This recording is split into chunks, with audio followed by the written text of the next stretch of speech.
Et tout à fait, Raphaël, nous sommes rendus à Holon, à Ramat Gan et à Beersheva, l'hôpital dont Luc Lacroix vient de décrire l'atmosphère si particulière tout à l'heure.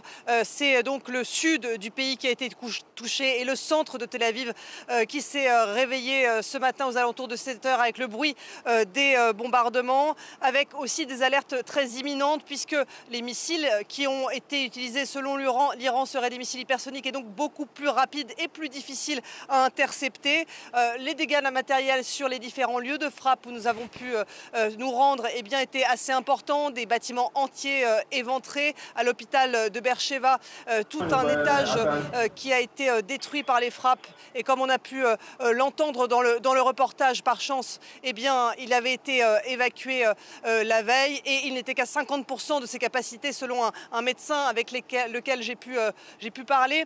Ce que me disait un membre des secours israéliens avec lesquels j'ai pu parler ce matin, c'est qu'ils n'étaient pas habitués à secourir dans ce type de décombres, qu'ils avaient l'habitude des roquettes du Hamas, du Hezbollah ou encore des Houthis au Yémen, mais qu'ils n'étaient pas habitués à ce type de destruction. C'est évidemment donc beaucoup d'Israéliens qui sont choqués par les frappes de ce jour et beaucoup ont d'ailleurs décidé maintenant de dormir dans des abris souterrains. Beaucoup de dirigeants israéliens se sont rendus, eux, à l'hôpital de Beersheva aujourd'hui. Oui, le président Isaac Herzog, le Premier ministre Benjamin Netanyahou, qui a indiqué ce midi lorsqu'il était sur place que Israël allait débarrasser l'Iran de l'arme nucléaire et de ses missiles. On a pu voir de très nombreux ministres, le ministre de la Santé, le ministre de l'Énergie, des Affaires étrangères. Et j'ai pu m'entretenir avec l'un des porte-parole du ministre des Affaires étrangères. Je vous propose de l'écouter. C'est une attaque assez importante qui a touché un hôpital. C'est le premier établissement de cette importance touché ici, en Israël. D'autres l'ont été, ainsi que des habitations civiles, mais rien de comparable à un hôpital. Et vous savez, les missiles iraniens sont très précis. Frapper un hôpital est donc une déclaration de la part des Iraniens, et nous y répondrons.